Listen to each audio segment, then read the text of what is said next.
அப்பவும் இப்பவும் எப்பவும் Chennai Silks. Adhiredi collection, Saravedi celebration. Celebrate this festive season with Adiyar Anand Bhavan Sweets and Snacks. We accept bulk orders. No compromise. உங்க சைடுலயும் எங்க சைடுலயும். GT Holidays, South India's #1 travel brand. Media அவர் விட்டுட்டீங்கன்னு வச்சுக்கோங்களேன். ஒரு நாளைக்கு சனிக்கிழமை தானே போகிறாரு. இப்போ இந்த சனிக்கிழமை மீட்டிங்கை கவர் பண்ணாமல் வேறு ஏதாவது வேலை இருந்தால் பார்த்தீங்கன்னா அந்த மீட்டிங் நடந்தது கூட யாருக்கும் தெரிய போகுது. குடும்ப அரசியல் பண்ணுறாங்கன்னு சொல்லிட்டு அந்த குற்றச்சாட்டுலாம் வைக்கிறாங்க. அது ஒரு முறையும் அது குறிப்பிடறாருல, அதெல்லாம் எப்படி பார்க்குறீங்க? அவர் சொல்கிறதுக்கு அவருக்கு எந்த அருகதையும் கிடையாது. அவர் எப்படி வந்தார் சினி ஃபீல்டில்? அவங்க அப்பா டைரக்டராக 10 படத்தை அவராக டைரக்ட் பண்ணி இது அவர் என்ன தனியாக இது பண்ணி வந்துட்டார் சினி ஃபீல்டில். வேணா நீ டாக்டரை இது படிச்சிருக்க, எல்லாரும் வீட்டில் எல்லாரும் ப்ராக்டிஸ் பண்ணுறாங்க, நீ அப்படியே போய் ப்ராக்டிஸ் பண்ணிவிட்டு, அதுதான் அவரோட இது. நமக்கு அது சரியாக வரல. நமக்கு அரசியல் தான் நமக்கு சரின்னு பட்டதுனால நான் அப்படியே அரசியல் வரேன். தலைவர்கிட்ட இருக்கிற எல்லா குவாலிட்டிஸும் இவர்கிட்ட, கலைஞர்கிட்ட இருக்க எல்லா குவாலிட்டிஸும் இவர்கிட்ட. ஐபிசி தமிழ் நேயர்களுக்கு வணக்கம். இன்று நம்முடன் நேர்காணலில் விழுப்புரம் தெற்கு மாவட்ட திமுக செயலாளரும் முன்னாள் கள்ளக்குறிச்சி நாடாளுமன்ற உறுப்பினருமான டாக்டர் கௌதம சிகாமணி இணைந்திருக்கிறார். வணக்கம் சார். வணக்கம். ஆரம்பத்திலேயே நான் பொலிட்டிக்கல் கொஸ்டின்களை போல சரி, உங்களை பற்றி நிறைய விஷயங்கள் தெரிஞ்சுக்க ஆசைப்படுறோம். சரி, 90களிலிருந்து உறுப்பினராக இருக்கீங்க திமுகவில். அது மட்டும் இல்லாமல் பேசிக்கலி ஒரு ortho doctor, political entry. So அந்த ஆரம்ப கட்டம் அதை பற்றி ஷேர் பண்ணிக்கோங்க சார். ஆர்த்தோ டாக்டர் இதெல்லாம் பின்னாடி வந்தது தான். அதுக்கு முன்னாடியிலிருந்தே நான் ஒரு அரசியல்வாதினே வச்சுக்கலாம். சின்ன வயசுலேருந்தே அந்த அரசியல் ஆர்வம் இருந்ததுனால அப்போலேருந்தே திராவிட முன்னேற்றக்கு, அதாவது எனக்கு 16 வயசு இருக்கும். அப்போ 89ல் அப்பா ஃபஸ்ட்டு எலெக்ஷன் நிற்கிறாரு. ஆனால் அதுக்கு முன்னாடியே அவர் திமுக மாணவர்கள்லாம் அவர் இருந்ததுனால சின்ன வயசுலேருந்தே திமுக அந்த இதிலே அப்படியே வளர்ந்து வந்ததுனால சின்ன வயசுலேருந்தே பொலிட்டிக்கலில் இது நமக்கு ரொம்ப அதிகமாக இருக்கும். அதனால் அப்போவே மீட்டிங் போகிறது, மாநாடுக்கு போகிறது எல்லாமே பண்ணிகிட்டு இருப்போம். அதுக்கப்புறம் காலேஜ் அது வேறு எஜுகேஷன் லைனில் வேறு இதுக்கு போனதுனால அந்த காலேஜ் அப்புறம் எம்பிபிஎஸ் படித்தோம், அப்புறம் எம்எஸ் படித்தோம். எங்கே படித்தாலும் எந்த காலேஜில் இருந்தாலும் அங்கேயும் எங்கே மீட்டிங் நடக்குது, என்ன பண்ணுறது, நம்மளால் கட்சிக்கு என்ன பண்ண முடியும், அந்த வேலையை தான் நான் பார்த்துட்டு இருப்போம். அது தனி படிப்புன்றது தனி. அது படித்தாகணும். ஏன்னா வீட்டில் எல்லாருமே படிச்சிருக்கிறதுனால நானும் அது மாதிரி படிக்கணுன்றதுக்காக படித்தோம். எம்எஸ் ஆர்த்தோ முடிச்சுட்டு அப்புறம் கொஞ்ச நாள் ஒர்க் பண்ணேன். அதுக்கப்புறம் அதை விட்டுட்டு ஃபுல் டைம் பாலிட்டிஷியனாக இதாகிட்டு. பட் அரசியலுங்கிறது நீங்கள் ஃபுல் டைம் பாலிட்டிஷியனாக வரும்போது ஈஸியாக இருந்திருக்காதுல்ல சார்? ஏன்னா நீங்கள் இன்னார் மகன் சொன்னாலுமே நீங்கள் சுயமாக சிறு வயதுலேருந்தே கட்சி கூட்டங்களுக்கெல்லாம் போயிட்டு தான் வந்திருக்கீங்க. ஸோ முதல்ல பொலிட்டிக்கல் என்ட்ரிக்கு வரும்போது ஏதாச்சும் ஒரு டிஃபிகல்ட்டி ஃபேஸ் பண்ணியிருக்கீங்களா சார்? டிஃபிகல்ட்டி அதான் நான் இது எல்லாருக்குமே இருக்கிற டிஃபிகல்ட்டி தான். எனக்கு மட்டும் சொல்ல முடியாது. நான் என்ன சொன்ன போல் நான் ஃபஸ்ட் டைம் எங்கள் அப்பா எலெக்ஷன் நிற்கும் போது 89ல் நான் 16 வயசு. அப்போ 10th முடிக்கிற டைம். அப்போவே என் கூட என்னோடய ஸ்கூல் ஃப்ரெண்ட்ஸ் எப்பயுமே என் கூட ஒரு 15 பேர் இருப்பாங்க. அந்த வயசில் ஒரு 15 பேர்லாம் ஒன்றா சுற்றுறது பெரிய விஷயம் இல்லையா? எல்லாருமே நாங்கள்லாம் போய் அப்போவே ஒரு ஓட்டு கேட்குறது செவுத்தில். அப்போல்லாம் அந்த செவுத்தில் எழுதலாம் எல்லா இடத்துலையும். அப்போ போய் செவுத்தில் அந்த உதயசூரியன் வரைஞ்சி பேர் எழுதுறது அதெல்லாம் மற்றவங்க பண்ணுவாங்க. நாங்கள் போய் நைட்டெல்லாம் போய் ஸ்கூல் படிக்கும் போது தான் நான் சொல்கிறேன். அதெல்லாம் ஸ்கூல் படிக்கும் 10th நான் லாஸ்ட்டு இந்த எக்ஸாம் முன்னாடி தான் அந்த எலெக்ஷன் வருது, 89 எலெக்ஷனு. அப்போவே நாங்கள் இதெல்லாம் போடுவோம். அப்போல்லாம் வீடியோலாம் வரும். தலைமையிலேருந்து வீடியோ ரெக்கார்ட் பண்ணி கேசட். அப்போல்லாம் அந்த விசிஆர் விசிபி. அப்போ அப்போ இதெல்லாம் இருந்தாங்க, ஆக்டர்ஸ்லாம் இருப்பாங்க. அவங்கெல்லாம் தலைவர் பேசுகிறது, அவங்கெல்லாம் அந்த நாடகமாலாம் நடித்து பாட்டெல்லாம் இதெல்லாம் பண்ணி வீடியோ கேசட் அனுப்புவாங்க. அதெல்லாம் ஒவ்வொரு கிராமமாக போய் வண்டியில் எடுத்துகிட்டு போயிட்டு அந்த கிராமத்தில் வச்சு அந்த வீடியோ போட்டு டெக்கு போட்டு நைட்டு. அப்போல்லாம் இந்த ரெஸ்ட்ரிக்ஷன்ஸ்லாம் எதுவுமே கிடையாது. நைட்டு 1 மணிக்கெல்லாம் மீட்டிங் நடக்கும். இப்போ எலெக்ஷன் கேம்பெயின்லாம் பார்த்தீங்கன்னா அதே மாதிரி எலெக்ஷன் கேம்பெயின் டைமே பார்த்தீங்கன்னா 40 நாள் 45 நாள்லாம் இருக்கும். இப்போ மாதிரி வெறும் 2 வீக்ஸ் 3 வீக்ஸ் அப்போல்லாம் கிடையாது. 45 நாள்லாம் கூட அப்போல்லாம் நடக்கும். நைட்டெல்லாம் எந்த டைம் அந்த டைமில் முடிக்கணும், எந்த ரெஸ்ட்ரிக்ஷனும் கிடையாதுல்ல அப்போல்லாம். பட் அப்பா ரெஸ்ட்ரிக்ட் பண்ணுவாங்க ஏதாவது சில விஷயங்கள் இதெல்லாம் கவனமாக இருக்கணும், இதெல்லாம் நீ இப்போ என்னோட பையனாக இருக்கிறதா தாண்டி நீ இந்த மாதிரியான விஷயங்களை கவனமாக இருக்குன்னு சொல்லிட்டு சில அட்வைஸ்லாம் பண்ணியிருப்பார்ல, அது மாதிரிலாம் பண்ணியிருக்காரு? அரசியல் வேணான்றது அவரோட இது. அரசியலே வேணான்னு சொன்னார். ஆமாம். பட் ஆனால் நமக்கு அது ஊறிடுச்சு, அது தானே வந்துடுச்சு. அது ஒன்றும் பண்ண முடியாது. நீ அரசியல் வேணாம், நீ டாக்டரை இது படிச்சிருக்க, எல்லாரும் வீட்டில் எல்லாரும் ப்ராக்டிஸ் பண்ணுறாங்க, நீ அப்படியே போய் ப்ராக்டிஸ் பண்ணிவிடு, அதுதான் அவரோட இது. நமக்கு அது சரியாக வரல. நமக்கு அரசியல் தான் நமக்கு சரின்னு பட்டதுனால நான் அப்படியே அரசியலுக்கு வந்துட்டேன். இப்போ இருக்கக்கூடிய அரசியலில் இந்த கொள்கைகள் இதெல்லாம் தாண்டி ஒரு பேக்ரவுண்ட் பார்ப்பாங்களா சார்? இப்போ வந்து யார் போட்டிடுறாங்க தொகுதியிலன்னு பார்த்தா, ஓகே இவர் பார்க்கணா, ஸோ இவர் போட்டிட்டா வந்து நம்ம ஓட்டு போடலாம்ப்பா அப்படின்னு சொல்லி மக்கள் ஒரு கண்ணோட்டத்தில் பார்க்குறாங்கல்ல. ஸோ அது எப்படி பார்க்குறீங்க? கொள்கையை தாண்டி ஒரு தொகுதியில் போட்டிடுறதுக்கு வந்து சில குவாலிட்டிஸ்லாம் மக்கள் சைட்லேருந்து எதிர்பார்க்குறாங்கல்ல. ஸோ அந்த மாதிரி ஒரு பேக்ரவுண்ட் இருந்தால் தான் போட்டியிட முடியுமா, இல்லை அதை தாண்டி சுயமாக நிறைய வேலைகள் பண்ணணுமா? கண்டிப்பாக அந்த மாதிரி பேக்ரவுண்டு. இப்போ எத்தனை பேர் இப்போ அரசியல்வாதி பசங்க போட்டிடுறாங்கன்னு நீங்கள் மிஞ்சி போனால் ஒரு 5 பேர் 10 பேர் இருப்பாங்களா? மீதி எல்லாருமே தனித்தனியாக அவங்க வந்தது தானே. மெயினாக கட்சி முக்கியங்க. இப்போ தமிழ்நாட்டை இதை பொறுத்த வரைக்கும் நான் சொல்கிறேன், கட்சி முக்கியம், கட்சியோட கொள்கை முக்கியம், எலெக்ஷன் தேர்தலை பொறுத்த வரைக்கும் சின்னம் முக்கியம், இதெல்லாம் தான் முக்கியம். இதுக்கப்புறம் ஒவ்வொரு இண்டிவிஜுவல் அவங்கவுங்களுக்குன்னு இருக்கிற ஒரு பேர், அந்த பகுதியில் நீங்கள் இத்தனை நாளாக நல்லா கழக தோழர்கள் ஃபஸ்ட்டு அந்தந்த கட்சிக்காரங்க. திராவிட முன்னேற்றம்னா நம்ம கட்சிக்காரங்க நம்மளை ஏற்றுக்கணும், அந்த அதிமுக நிற்கிறேன்னா அவங்க கட்சிக்காரங்க ஏற்றுக்கணும். அந்த மாதிரிலாம் இருந்து தான் நம்ம தேர்தலில் வெற்றி பெற முடியும். எல்லாருக்குமே வெற்றி பெறணும் தான் எல்லோரும் நிற்கிறாங்க இல்லையா? ஒரு தொகுதியில் எல்லா கட்சியும் நிற்கிது, ஆனால் யாராவது ஒருத்தர் தான் வெற்றி பெற முடியும். அதே மாதிரி ஒரு கட்சியில் இப்போ ஒரு தொகுதிக்கு 10 பேர் 50 பேர்லாம் கூட சீட்டு கேட்பாங்க, ஆனால் யாருக்கா ஒருத்தவங்க தான் தலைமையை கொடுக்க முடியும். அப்படி பார்க்கும்போது இப்போ இங்கே இந்த மாதிரி வாரிசுன்னு நீங்கள் சொல்கிறீங்கன்னா எத்தனை பேர்? ஒரு 5 பேர் 10 பேர், அதிகபட்சம் 5 பேர் இருக்கும். மீதி எல்லாருமே அவங்கவுங்க தனித்தனியாக வந்தவங்களுக்கு தானே சீட்டு கொடுத்துருக்காங்க. அப்படியே சீட்டு கிடைச்சாலும் வெற்றி என்பது மக்கள் கையில் இருக்குது. அவங்களுக்கு தெரியும் யாருக்கு ஓட்டு போடணும்னு சொல்லிட்டு. அவங்க ஓட்டு போட்டு ஜெயிச்சா தான் நம்ம வெற்றி பெற முடியும். சீட்டு வேணால் கொடுத்துடலாம், ஆனால் ஜெயிக்கிறது மக்கள் கையில், ஜெயிக்க வைக்கிறது மக்கள் கையில் தானே. பட் அரசியலில் இந்த வாரிசுங்கிற அந்த டேர்ம் இருக்குல்ல சார், அதை வந்து பயன்படுத்துகிறாங்களா? வாரிசு அரசியல்ன்றது பயன்படுத்துறீங்களா?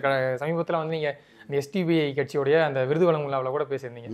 இது வந்து இந்த வாரிசு அரசியல் அப்படிங்கிறத வந்து எதிர்கட்சிகள் வைக்கக்கூடிய விமர்சனங்களுக்கு வந்து முதல்வர் கூட இதுக்கு அப்பாற்பட்டவர் இல்லை, அவருமே இந்த பிரச்சனையை வந்து ஃபேஸ் பண்ணியிருக்காருன்னு சொன்னீங்கல்ல. ஸோ அதை பற்றி சொல்லுங்கள். ஆமாம், அதுதான் என்ன கம்பேரிசன் தான். எல்லாத்துக்குமே ஒரு கம்பேரிசன் இருக்குல்ல. இப்போ தலைவர் மாதிரி அவரை தலைவரே சொல்லியிருக்காருல மீட்டிங்கில், தலைவர் கலைஞர் மாதிரி என்னால் எழுத முடியாது, அவரை மாதிரி பேச முடியாது, அவர் மாதிரி கவிதை படிக்க தெரியாது, ஆனால் அவருடைய கொள்கைகளை நான் வந்து உள்வாங்கி அவர் வழியிலே நடக்கிறேன் அப்படின்னு சொல்லியிருக்கேன். அது மாதிரி தான் கம்பேர் பண்ணுவாங்க. இப்போ எங்கள் அப்பா என்னையும் கம்பேர் பண்ணனா 100% கண்டிப்பாக அவர் மாதிரியே இவரும் செயல்படுவாங்க. செயல்படுறதுக்கு என்ன, நம்ம உழைக்கணும், அவ்வளோதான். அதே கொள்கை தான், ஒரே கொள்கை தானே இருக்கும். நாங்கள் மற்ற மாதிரி அப்பா ஒரு கட்சி புள்ள ஒரு கட்சியில் இருக்க முடியாது. நாங்கள் ஏன்னா கொள்கையை ஏற்றுக்கொண்டவர். அதை தான் நாங்கள் சொல்ல கொள்கை வாரிசு. அதை நாங்கள் முதலேருந்து அதான் சொல்லிகிட்டு இருக்கோம், கொள்கை வாரிசு. சின்ன வயசுலேருந்து எங்களுக்கு அந்த கொள்கையை பிடிச்சி போனதுனால தான் நாங்கள் அதே கட்சியில் இருக்கிறோம், அதே கொள்கையோடு நாங்கள் இன்றைக்கும் நடந்துக்கிட்டு இருக்கோம். மற்றவங்களையும் அது போல் வழி நடத்திட்டு இருக்கோம், நாங்களும் அந்த வழியில் நடந்துக்கிட்டு இருக்கோம். மற்றவங்களாம் போய் இப்போ நிறையா கட்சியில் எத்தனையோ பேர் நீங்கள் பார்க்கலாம், அப்பா ஒரு புள்ள இருப்பார் கட்சியில் இருப்பார், புள்ள ஒரு கட்சியில் இருப்பார். அவங்களாம் எதுக்கு இருக்காங்கன்னு எல்லாருக்கும் தெரியும்.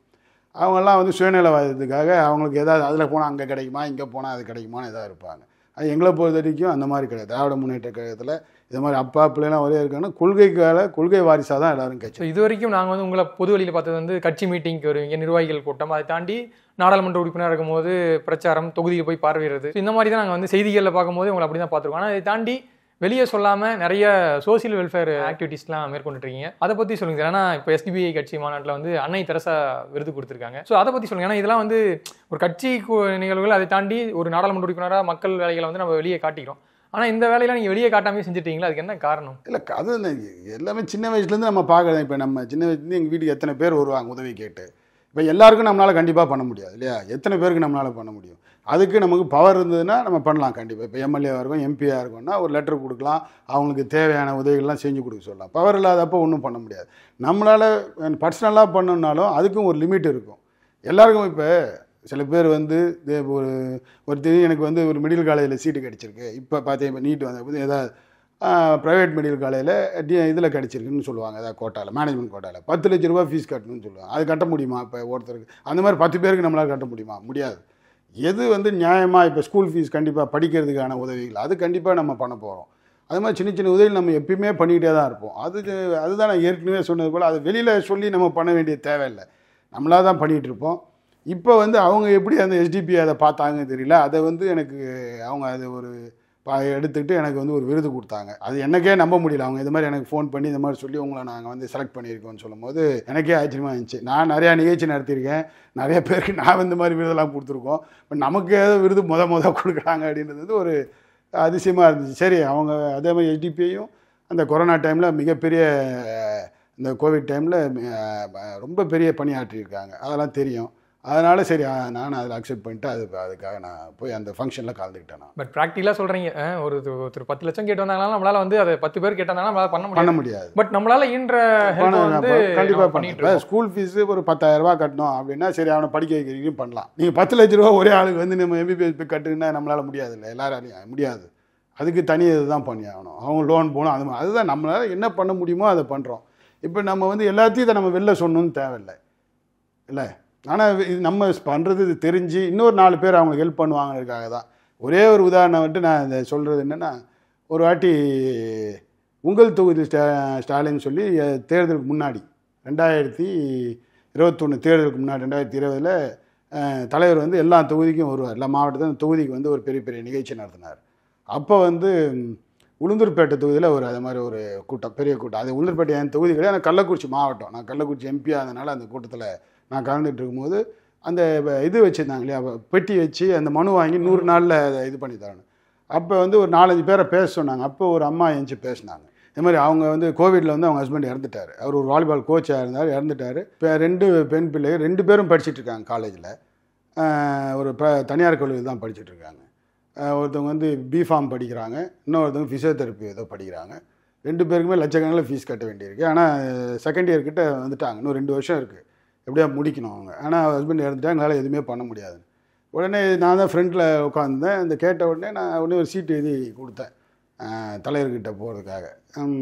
இந்த இவங்களோட ஃபீஸ் இதை நான் இவங்க கல்லூரி முடிக்கிற வரைக்கும் நான் பார்த்துக்கிறேன், நான் எடுத்துக்கிறேன். உடனே அதை தலைவர் வந்து அந்த பேச்சு முடிச்சுட்டு அந்த சீட்டை பார்த்துட்டு இதிலே அறிவித்தார். அப்படியே நான் 100 நாளில் தான் இந்த பெட்டியில் போடுறத 100 நாளில் நான் இதை நிறைவேற்றி தருவேன்னு தான் சொன்னேன். ஆனால் 100 நிமிஷத்துலேயே உங்களுடைய கோரிக்கை நிறைவேறிடுச்சு. நீ உங்களுடைய பெண்ணுங்க 2 பேரோட படிப்பு செலவையும் நம்ம என் பேரை சொல்லி அவர் ஏற்றுப்பார் அப்படின்னு சொல்லி சொன்னார் தலைவர். அது அடுத்த நாள் வந்து முரசொலியில் வேறு அங்கே வந்துட்டு முரசொல்லி அதை பாராட்டி எழுதினார். அப்புறம் அவங்கள அந்த பசங்க 2 பேரையும் கூப்பிட்டு போய் அறிவாலயத்தில் வச்சு தலைவருக்கு முன்னாடி தான் அவங்களுக்கு அந்த இதுவே கொடுத்தோம். அவங்க 2 பேரும் 2 வருஷம் படிக்கிறதுக்கு எல்லாம் பண்ணி முடிச்சிட்டோம். படித்து முடிச்சு எல்லாம் வேலையில் இருக்காங்க அவங்க 2 பேரும். இப்போ தமிழ்நாடு அரசே வந்து அன்பு கரங்கள் திட்டம் மூலியமா அதே தான் ஆதரவற்ற குழந்தைகளுக்கு வந்து இப்போ அது ஒரு திட்டமாகவே ஸ்கீமாவே பயன்படுத்துறாங்க. அது எவ்வளோ பெரிய இது பாருங்கள். இந்த அன்பு கரங்கள் இப்போ தலைவர் துவக்கி வச்ச திட்டம் இது போல் இந்த கொரோனா கோவிடால் மற்ற எந்த இதனாலும் பெற்றோர்களை இழந்த பிள்ளைகளுக்கு மாதம் 2000 ரூபா. யார் சாதாரண விஷயம் இல்லை. இதெல்லாம் எப்படி அவர் வந்து ஒன்று சிந்திச்சு இந்த மாதிரி திட்டங்கள்லாம் செயல்படுத்துகிறாருன்னு வந்து யோசித்து பார்த்தோன்னா பிரமிப்பாக இருக்கும். அந்த அளவுக்கு அவர் ஒன்று டீப்பாக திங்க் பண்ணுறாரு. எல்லா செக்டார் மக்களும் எல்லாருமே, யாருமே ஒருத்தவங்க 2 பேர் கூட விட்டு போயிடக்கூடாதுக்காக அனைத்து மக்களையும் அரவணைத்து செல்கிறது தான் நம்ம தலைவர். அதுபோல் தான் இந்த ஆட்சி நடத்திட்டு இருக்கார். மிகப்பெரிய திட்டமாக அது போன வாரம் தொடங்கி வைக்கப்பட்டது. மிக சிறப்பாக ஒவ்வொரு மாவட்டத்திலையும் இப்போ தேர்ந்தெடுத்து 2000 ரூபாய்னு சாதாரண விஷயம் கிடையாது.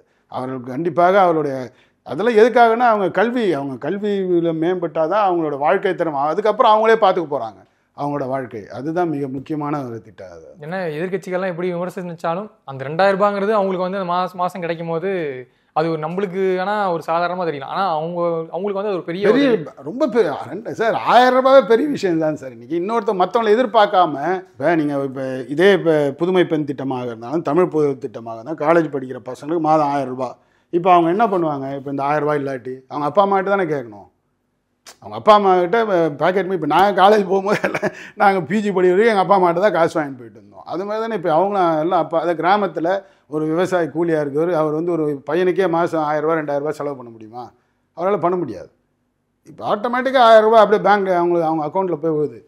உதாரணத்துக்கு இப்போ எங்கள் தொகுதியில் இருக்கிற திருக்கோவில் தொகுதியில் ஒரு கல்லூரி திருவண்ணூர் ஆர்ட்ஸ் காலேஜில் 2500 பேர் படிக்கிறாங்க மாணவிகள். 1100 பேர் வந்து இந்த 1000 ரூபா வாங்குறாங்க. 50% ஸ்டூடெண்ட்ஸ் வந்து அதாவது கவர்மெண்ட் ஸ்கூலில் படித்தவங்க, மீதி 50% வந்து ப்ரைவேட் ஸ்கூலில் படித்தவங்க. 50% மாணவர் 1500 பேர் வந்து 1000 ரூபா ஸ்கீம் வாங்குறாங்க. இது வந்து அவங்களுக்கு வந்து இப்போ புக்கு எந்த ஸ்டேஷ்னரிஸ் எது வேணாலும் வாங்கிக்கலாம். ஜெராக்ஸ் போடலாம். புக் வாங்கினா கூட ஜெராக்ஸ் போடலாம். ஏன்னா ஜெராக்ஸ் போடனா கூட காசு கொடுத்தா போட முடியும். எல்லாமே இப்போ ஒரு டீ சாப்பிடலாம். இப்போ கேன்டீன் இருக்குது, காலேஜில் கேன்டீன் இருக்குது. ஆனால் காசு கொடுத்தா தான் அவங்களுக்கு கிடைக்கும். இப்போ அதுக்காக போய் அவங்க வீட்டில் கேட்க முடியாதுல்ல. இதெல்லாம் அது ஒரு மிகப்பெரிய திட்டம். அதாவது இதெல்லாம் வந்து விமர்சனங்களுக்கே அப்பாற்பட்ட இதெல்லாம் யாரும் கேள்வியாக கேட்க முடியாது. இது வரைக்கும் ஏன் செய்யலை யாரும்? இதெல்லாம் இவருக்கு மட்டும்தானே இந்த மாதிரி இது உதிச்சிருக்கு, இந்த மாதிரி திட்டம்லாம் பண்ணணும்னு சொல்லி. இதை தாண்டி நீங்கள் வந்து உங்களுக்கு அரசியலில் வழிகாட்டிய வந்து உங்களுடைய தந்தை அவர்கள். ஸோ அவர் வந்து திமுகவுக்காக அந்த ஆரம்ப கட்டத்திலிருந்து பல கள அரசியலில் வந்து ஈடுபட்டு துணை பொதுச் செயலாளர் வரைக்கும் வந்து அமைச்சராகி பல்வேறு அச்சீவ்மெண்ட்ஸ் வந்து புரிஞ்சிருக்காரு. அப்பா கிட்ட இருந்து நீங்கள் கற்றுக்கிட்ட விஷயங்கள் என்னென்ன விஷயங்கள் சார்? அப்பா முன்மாதிரியாக வச்சு நீங்கள் விஷயங்கள் சில கற்றுருப்பீங்களே. அது உழைப்பார், பயங்கரமாக உழைப்பார். ப்ளஸ் கொள்கை பிடிப்பு. இன்றைக்கி வரைக்கும் அதை வந்து யாராலையும் அவரை ஒன்றும் அந்த இதிலேருந்து மாற்ற முடியாது, அந்த கொள்கை பிடிப்புலேருந்து. அதே போல் உழைக்கிறது தான். அது எங்களுக்கே சில நாள் டயர்ட் ஆகிடும், எதுக்கு விட்டுலாமே, எதுக்கு இதுக்கு அவர் போகிறாருன்ட்டு. ஆனால் காரில் ஏறிட்டாருன்னா அதுக்கப்புறம் எதுவுமே பண்ண முடியாது. காலையிலேருந்து நைட் வரைக்கும் கூட உழைச்சிட்ருப்பார். இது வேணான்னா கூட விடமாட்டார், அவரே போவார். பர்சனலாகவே அவரே போயிடுவார். எந்த இதுவாக இருந்தாலும் ரொம்ப அதான் உழைப்பு, ரொம்ப இதுவாக போவார், ஃபாஸ்ட்டாக. எந்த இதுவும் இது பண்ணவே மாட்டார். இந்த ரெஸ்ட்டு அந்த மாதிரிலாம் இருக்க தேவையே இல்லை அவருக்கு. 24 மணி நேரம் உழைப்பார், அந்த மாதிரி உழைப்பார். ப்ளஸ் கொள்கை, தலைவர், தளபதி, கட்சி, அந்த கொள்கை வந்து எங்களை எல்லாருக்கும் ஊட்டியிருக்காரு அந்த மாதிரி. ஸோ அப்பாவோட பாலிடிக்ஸை நாங்கள் வந்து ஒரு அமைச்சராக இருக்கும் போதெல்லாம் பார்க்கும்போது ரொம்ப ஒரு ஆக்ரோஷமாக ஃபீல்டில் இறங்கி தீவிரமான அரசியலில் ஈடுபடுவார். அதே மாதிரி மனசில் தோன்றதே பேசுவார். உங்கள் பாணி என்ன சார்? அப்பா மாதிரியே அதே ஸ்டைலான பாலிடிக்ஸ்? இல்லை, அது அந்த மாதிரி அதை நான் எப்படி சொல்கிறது, இப்போ அது வந்து அவருக்கு நிறையா இப்போ நெகட்டிவ் தான். அதான் மனசில் படுறது பேசுறது வந்து இன்றைக்கி அரசியலுக்கு வந்து சரியாக வராது. அன்றைக்கி வந்து அதெல்லாம் சரியாக வந்துச்சு. அப்போல்லாம் இவ்வளோ மீடியா கிடையாது. சும்மா சாதாரணமாக இப்படி கையை தூக்கி இப்போ ஒரு ஒரு ஒரு கையை தூக்கி பேசினா கூட எதிரில் இருக்க மீடியா வந்து அவர் வந்து கோபமாக திட்டினார் அப்படின்னு சொல்லி ஒரு இது போடுற காலகட்டத்தில் இப்போ இருக்கும். ஆனால் அவங்களால வந்து அதெல்லாம் மாற்றிக்கிறது ரொம்ப கஷ்டமாக இருக்குது. ஏன்னா அவங்களாம் ப்ராக்டிக்கல் மேன் அப்படியே வந்துட்டாங்க. நான் அந்த இதுலேருந்து வந்துட்டு ஆரம்ப கட்டத்திலிருந்து இயல்பாக கோபம். அடுத்த செகண்ட் அவங்களுக்கு அதெல்லாம் சுத்தமாக தெரியாது. அவங்க என்ன பேசி திட்டமோ அந்த மாதிரி கூட அவங்களுக்குலாம் அந்த இதுவே இருக்காது.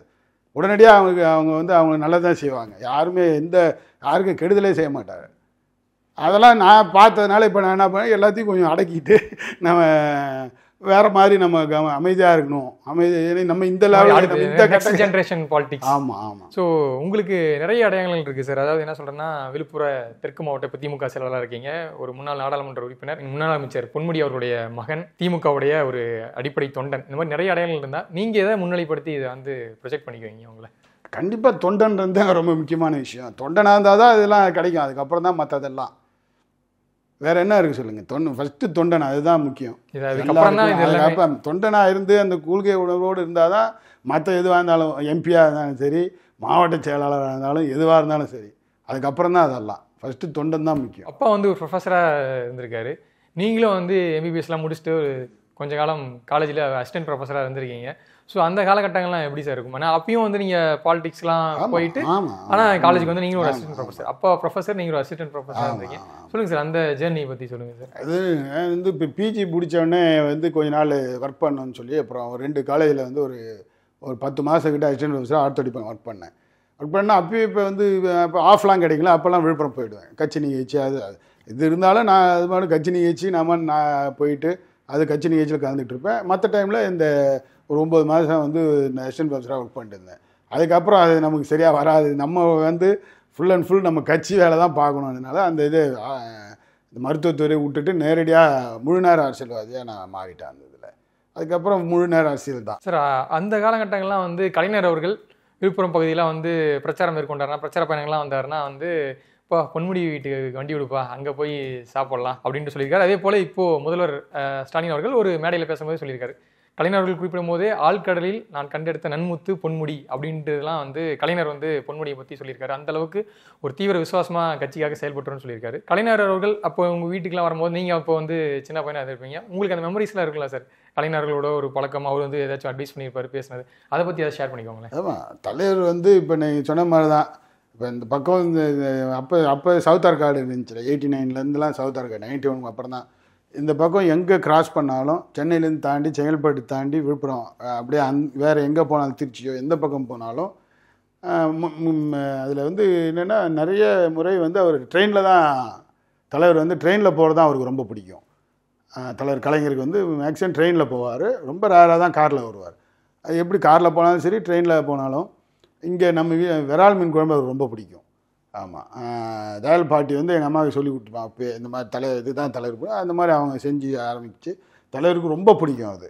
அதனால் எப்போ இந்த பக்கம் வந்தாலும் நம்ம இப்போ கார்லலாம் வந்தாங்கன்னா வீட்டில் இதை வந்து தங்கிட்டு சாப்பிட்டு கொஞ்சம் ரெஸ்ட் எடுத்துகிட்டு கட்சிக்காரங்களாம் பார்த்துட்டு அதுக்கப்புறம் கிளம்பி தான் மற்ற மாவட்டத்தில் இருக்க மீட்டிங்க்கெலாம் அந்த மாதிரி போவாங்க.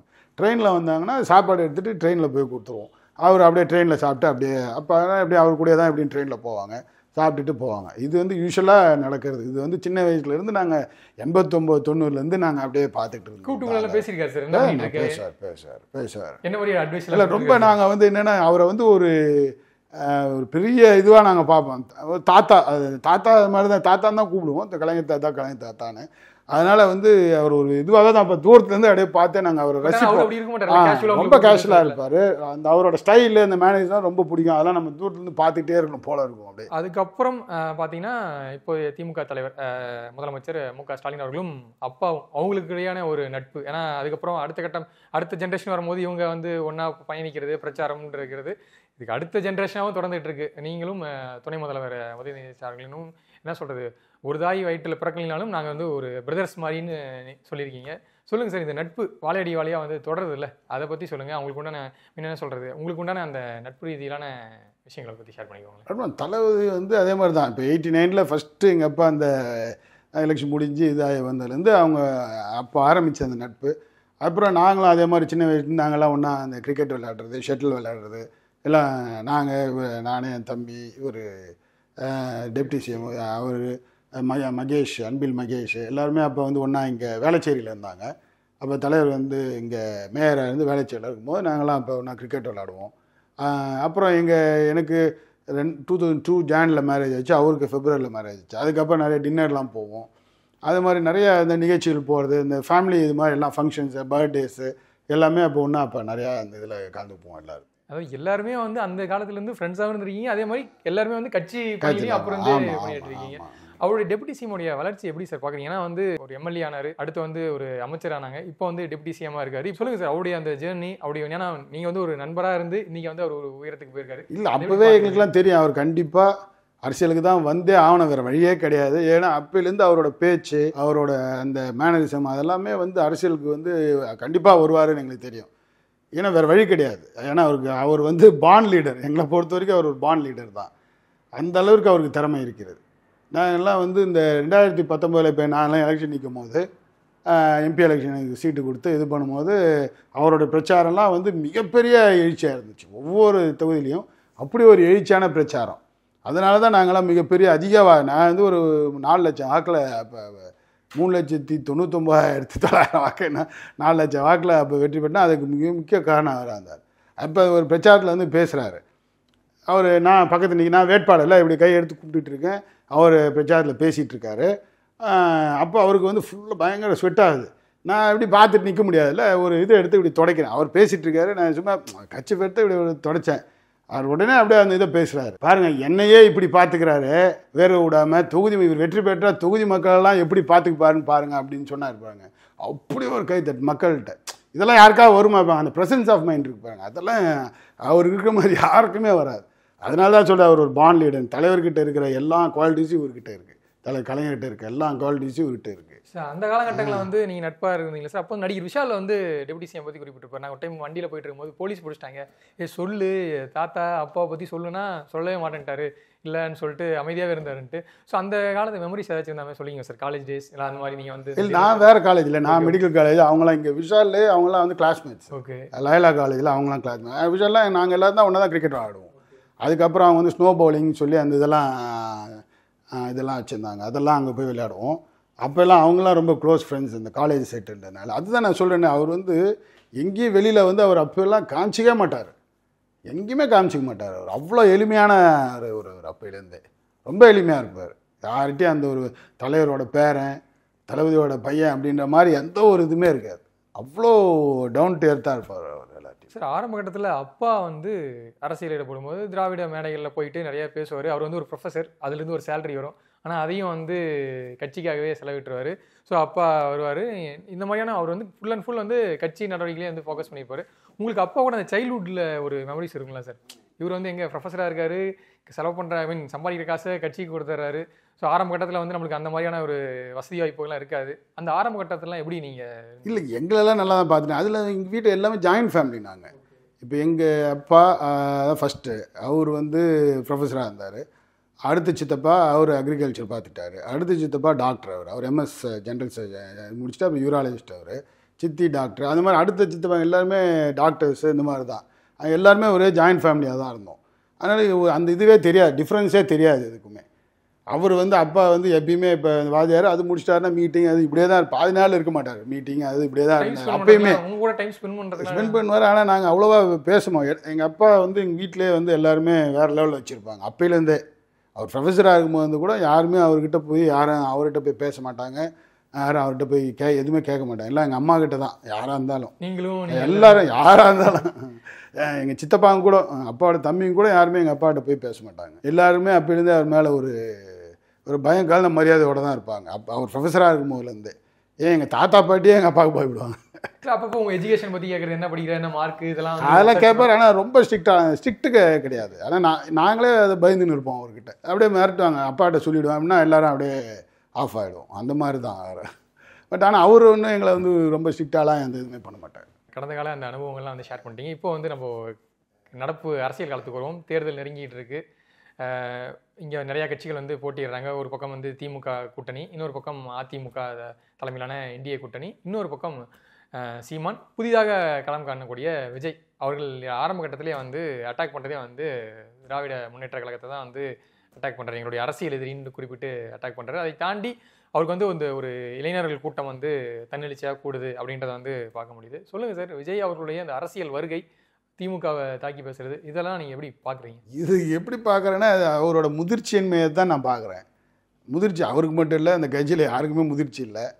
நேற்று ஆரம்பித்த கட்சி, நாங்கள் 75 வருஷம் 25 வருஷத்துக்கு மேலே ஆகுது திராவிட முன்னேற்ற கழகம் ஆரம்பித்து. எவ்வளோ பெரிய தலைவர்கள்லாம் இருந்த கட்சி, பெரிய தலைவரால் நடத்தப்படுகிற கட்சி. அதனால் எங்களுக்கு வந்து யாரும் போட்டியே அந்த மாதிரிலாம் எதுவுமே கிடையாது.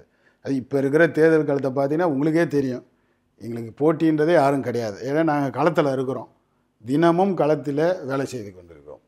இப்போ இந்த உறுப்பினர் சேர்க்கிற நிகழ்ச்சியாக இருந்தாலும் சரி, மீட்டிங் நடத்துறதா இருந்தாலும் சரி, அரசாங்கம் மூலமாக நடைபெறுகிற இந்த திட்டங்கள் எல்லாம் மக்களோட ஸ்டாலின் இந்த மாதிரி இப்போ தினமும் நடந்துகிட்ருக்கு. இன்றைக்கி கூட நடந்துகிட்ருக்கு. மக்கள் வந்து மனு கொடுக்குறாங்க, உடனடியாக நிறைவேற்ற முடிகிற செயலெல்லாம் உடனடியாக நிறைவேற்றி தராங்க. மீதியெல்லாம் 45 நாளில் வந்து நிறைவேற்றி தரோன்னு சொல்கிறாங்க. 1,18,00,000 சகோதரிகள் வந்து மகளிர் உரிமை திட்டம் பெற்றுட்ருக்காங்க. 1,18,00,000 இன்னும் ஒரு 30-40 லட்சம் பேர் கொடுக்க போகிறாங்க. அது இல்லாமல் நம்ம ஏற்கனவே நம்ம சொன்னது போல் இது மாதிரி தாய்மானவ திட்டம், உதவும்காரங்கள், இது மாதிரி பல திட்டங்கள் மூலமாக ஒவ்வொரு குடும்பமும், அதாவது அரசாங்கத்தின் மூலமாக பயன்பெறாத எந்த குடும்பமும் நீ தமிழ்நாட்டில் கிடையாது. விடியல் பயணமாக இருந்தாலும் சரி, இதெல்லாம் நாங்கள் போகும்போது எங்களுக்கு தெரியும். களத்தில் உறுப்பினர் சேர்க்க போனோம். நான் வந்து ஒரு வீடை விட்டுட்டு இப்போ ஒரு 10 வீடு வருஷலாக இருக்கும். உறுப்பினர் அந்த ஃபார்ம் அந்த ஆப்பில் வந்து இது பண்ணுவா போயிட்டுருப்போம். அங்கே லோக்கலில் இருக்க கட்சிக்காரங்க சொல்லுவாங்க, ஆனால் இந்த வீடு வேணாம், நம்ம ஓட்டு போட மாட்டான் அப்படின்னு ஏதாவது சொல்லுவாங்க. நாங்கள் அடுத்த வீட்டுக்கு போகிறோன்னு வச்சுக்கோங்களேன், அந்த வீட்டில் இருக்க லேடிஸ் வந்து எங்கள் வீட்டை விட்டுட்டு போகிறீங்க, எங்களையும் உறுப்பினராக சேர்த்துக்கோங்கன்னுவாங்க. இதுதான் நடக்குது, இதுதான் நடந்துக்கிட்டு இருந்துச்சு. அப்படி தான் வந்து ஒவ்வொரு தொகுதியிலையும் நாங்கள் இப்போ உறுப்பினர் சேர்த்துருக்கோம். 55%, 54% ஒவ்வொரு தொகுதியிலையும் சேர்ந்துட்டுருக்காங்க. அவங்களா வந்து சேர்றாங்க. இதை நாங்கள் யாரும் போய் கட்டாயப்படுத்த வேண்டிய அவசியம் இல்லை. அப்படி இருக்கும்போது எந்த கட்சி பற்றியும் எதிர்கட்சிகளை பற்றி எங்களுக்கு வந்து கவலை கிடையாது. திமுக வந்து ஒரு புறம் இங்கே இருக்கக்கூடிய இந்த பிரச்சனைகள்லாம் காரணம் திமுகன்ட்டு ஒரு முறை ஒரு குற்றம் சாட்டுறாரு. அதை தாண்டி அந்த ஒரு கூட்டம் கூடுதல் சார், அந்த கூட்டம் வந்து கண்டிப்பாக வாக்கா மாறிச்சுன்னா அது ஒரு இம்பாக்ட் இருக்குதுன்னு சொல்கிறாங்க. அந்த கூட்டம் வாக்கா மாறும்னு நினைக்கிறீங்களா? 100% மாறாது, 100% மாறாது. கண்டிப்பாக அந்த மாதிரிலாம் வாய்ப்பே கிடையாது. இப்போ மீடியா வந்து அவரை விட்டுட்டிங்கன்னு வச்சுக்கோங்களேன், ஒரு நாளைக்கு. இப்போ அடுத்த சனிக்கிழமை மட்டும் இப்போ சனிக்கிழமை தானே போகிறாரு. இப்போ இந்த சனிக்கிழமை மீட்டிங்கை கவர் பண்ணாமல் வேறு ஏதாவது வேலை இருந்தால் பார்த்தீங்கன்னா அந்த மீட்டிங் நடந்தது கூட யாருக்கும் தெரிய போகலை. ஒன்லி காலையிலேருந்து அவர் இங்கேருந்து காரில் ஏறுறதுலேருந்து திருப்பி நைட்டு வீட்டுக்கு வர வரைக்கும் மீடியா வந்து போய் அதை வந்து ஒரு பெருசாக ப்ரொஜெக்ட் பண்ணிகிட்ருக்காங்க, அவ்வளோதான். ஆனால் ஒரு முறையும் பிரச்சாரத்தில் குறிப்பிடும்போது இந்த வாரிசு அரசியல் பற்றி குறிப்பிட்றாரு, குடும்ப அரசியல் பண்ணுறாங்கன்னு சொல்லிட்டு அந்த ஒரு குற்றச்சாட்டுலாம் வைக்கிறாங்கல்ல, அது ஒரு முறையும் அது குறிப்பிட்றாருல, அதெல்லாம் எப்படி பார்க்குறீங்க? அவர் சொல்கிறதுக்கு அவருக்கு எந்த அருகதையும் கிடையாது. அவர் எப்படி வந்தார் சினி ஃபீல்டில்? அவங்க அப்பா டைரக்டராக வந்து 10 படத்தை வந்து அவராக டைரக்ட் பண்ணி இல்லை அவர் என்ன தனியாக வந்து இது பண்ணி வந்துட்டார் சினி ஃபீல்டில். அவங்க அப்பா இல்லாட்டி அவர் சினி ஃபீல்டில் வந்துருக்க முடியுமா? எந்த தொழிலையும் பார்த்துருக்க முடியாது. அவர் அந்த அளவுக்கு திறமையானவர் தான். அவரை பற்றிலாம் பேசுறதுக்கு வேறு ஒன்றும் இல்லை. சரி, இன்னொரு புறம் என்டிஏ கூட்டணி 2024 நாடாளுமன்ற தேர்தலில் கூட்டணி அதிமுக கூட்டணியிலேருந்து பிஜேபி பிரிஞ்சு போனாங்க. இந்நிலையில் மீண்டும் 2026 சட்டமன்ற தேர்தலுக்கு ஒன்றிணைஞ்சிருக்காங்க.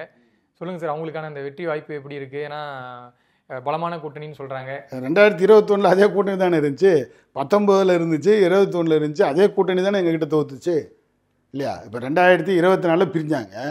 2021 அதே கூட்டணி தானே, அதே அதிமுக பாரதிய ஜனதா எல்லாம் இருந்தாங்க. அதே 2019 அதே அதிமுக பாரதிய ஜனதா இருந்தாங்க இல்லையா? அப்போலாம் தோத்தாங்கல்ல.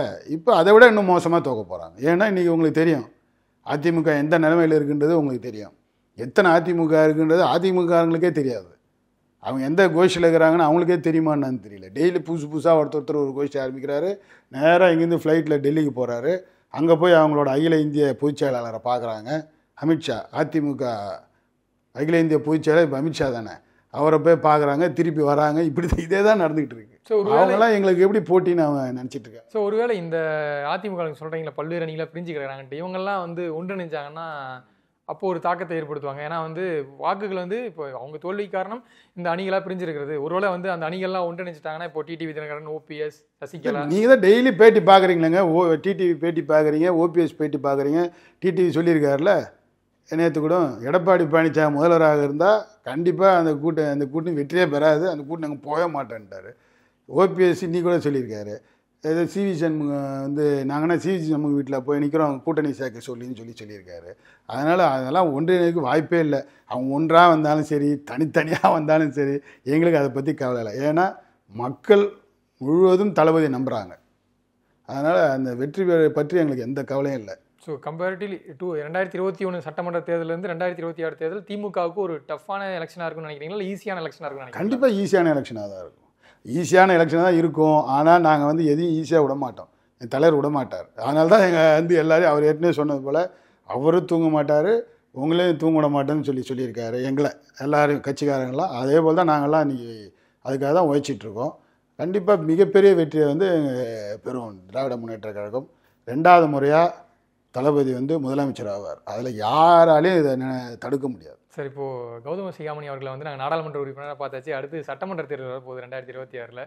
அடுத்து சட்டமன்ற தேர்தலில் எதிர்பார்க்கலாமா? எம்எல்ஏக்கு போட்டிடுவார் அப்படின்னு சொல்லிட்டு நம்ம எதிர்பார்க்கலாமா? அது கட்சி தான் ஏற்கனவே சொல்லினேன், கட்சி தொண்டன்றது தான் மற்றதெல்லாம் வந்து கட்சி தலைமை தான் முடிவு பண்ணுவாங்க. அது நம்ம கையில் இல்லை. அதெல்லாம் கட்சி தலைவரும் தலைமையும் நம்ம முடிவு பண்ணதான். அதுதான் எதுவாக இருந்தாலும். இப்போ விழுப்புரம் பகுதியெல்லாம் நீங்கள் வந்து பொறுப்பாளராக இருக்கீங்க, சொல்லுங்கள் சார், அங்கே எப்படி இருக்குது வெற்றி வாய்ப்பு? இந்த புது கட்சிகள், இப்போ விஜய் அவர்களுடைய கட்சி, இப்போ அதே போல் அதிமுக, ஸோ தொகுதி நிலவரம் எப்படிப்பட்டதாக இருக்குது சார்? கண்டிப்பாக விழுப்புரம் மாவட்டத்தில் 7 தொகுதி திராவிட முன்னேற்றம் மிகப்பெரிய வெற்றி பெறும். அது எதுக்காக விஜய் எங்கள் மாநாடு போட்டாலும் எங்களுக்கு தெரியாது. அந்த மாநாடு போட்ட அன்றைக்கி ஒரு 10 நாளைக்கு ஒரு இதுவாக இருந்தது, அவ்வளோதான். இதுக்கப்புறம் இப்போ போய் பார்த்தீங்கன்னா அதுக்கான எந்த தாக்கமும் அங்கே கிடையாது. அதுக்குள்ளேயே அவங்கெல்லாம் போட்டுக்கிட்டு இருக்காங்க கட்சிக்குள்ளே. அதுக்குள்ளே கோஷ்டி எப்படிப்பட்டலாம் பார்த்து நிறைய இடத்துல பார்த்தீங்கன்னா அவங்களுக்குள்ளே அந்த மாவட்ட செயலாளர் என்ற யாருன்னே தெரியாது.